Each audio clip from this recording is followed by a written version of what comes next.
देखिए 19 नंबर प्रश्न जैसा 18 था उसी प्रकार से है, लेकिन थोड़ा बहुत का डिफरेंस है। इसमें एक नया बात है कि विक्रय मूल्य पर लाभ का प्रतिशत निकालने से संबंधित बात है। 19 नंबर कहता है कि निम्नलिखित सूचना से विभिन्न लागतें एवं कारखाना के अप्रत्यक्ष व्ययों का मजदूरी के साथ प्रतिशत, कार्यालय व्ययों का कारखाना लागत के साथ प्रतिशत तथा विक्रय मूल्य पर 25% लाभ का गणना कीजिए। बात क्लियर है? आपको बनाना है स्टेटमेंट ऑफ कॉस्ट। देखिए स्टेटमेंट ऑफ कॉस्ट बनाना है।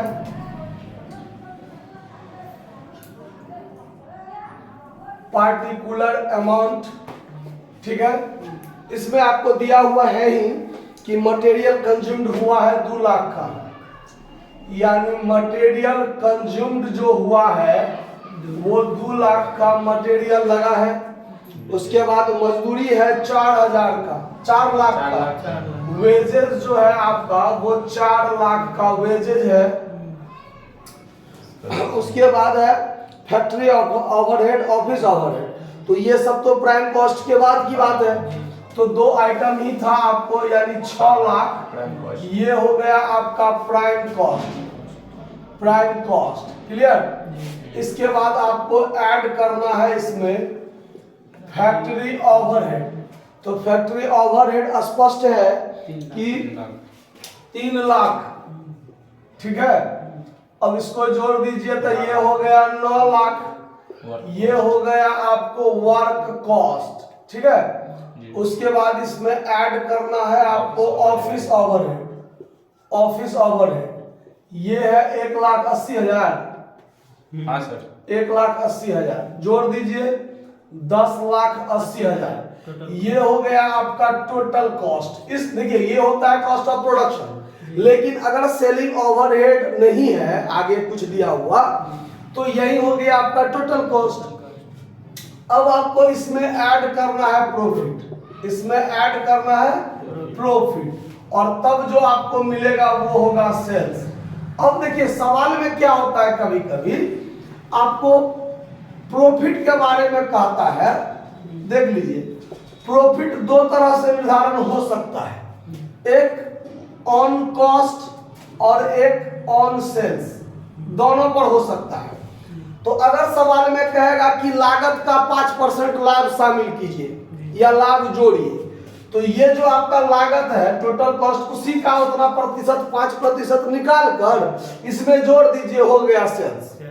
लेकिन जब कहेगा कि विक्रय पर लाभ का प्रतिशत लेने के लिए, तो आपको विक्रय तो है नहीं, आपके पास है टोटल कॉस्ट, इसमें आप प्रॉफिट जोड़िएगा तब ना सेल्स प्राप्त होगा। और सेल्स का कहता है प्रतिशत, और सेल्स पते नहीं है।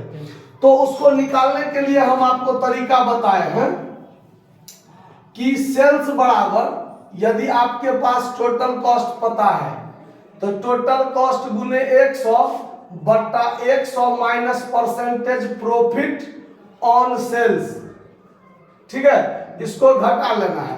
तो टोटल कॉस्ट देखिए 10,80,000 गुने 100 बटा क्या कहता है, विक्रय पर 25% लाभ लेना है। तो विक्रय पर 25% लाभ है, तो 100 में से 25% जो विक्रय पर वाला है वो घटा लेंगे। तो 100 में से 25 जाएगा तो कितना बचेगा, 75 बचेगा। कैलकुलेशन कीजिएगा तो 25 तिया 75, 25 चौका 100, और ई 3 से इसको काटिएगा तो 3,60,000 गुना कीजिएगा 14,40,000, यही होगा ना। अब यहाँ 14,40,000 हो जाएगा आपका सेल्स, और इसमें से कॉस्ट को घटाइए, और चाहे इसका 25% निकालिए, 3,60,000 होगा। इसका 25% 14,40,000 का 25% निकालिए तो भी 3,60,000 में होगा। और टोटल कॉस्ट है सेल्स है, सेल्स में से ही घटाइए तो 3,60,000 होगा। जैसे निकालिए आप, दोनों तरीका है। चलिए, तो ये हो गया आपका आंसर। अब सवाल में आगे क्या कहता है, कुछ प्रतिशत निकालने के लिए, जिसमें है कि विभिन्न लागतें एवं कारखाना के अप्रत्यक्ष व्ययों का मजदूरी के साथ। देखिए कारखाना के अप्रत्यक्ष व्यय यानी percentage of factory overhead on wages, यानी वेजेज के आधार पर फैक्ट्री ओवर का परसेंटेज।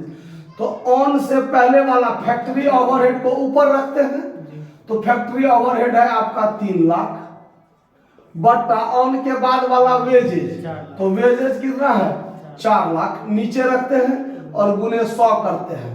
तो ये 3 जीरो 5 जीरो से 5 जीरो कट गया, और ये से ये काटिएगा तो 25 दिया 75% नहीं निकलेगा। फिर अगला चीज कहता है कि कार्यालय व्ययों का कारखाना लागत के 7%, यानी percentage of office overhead on work cost.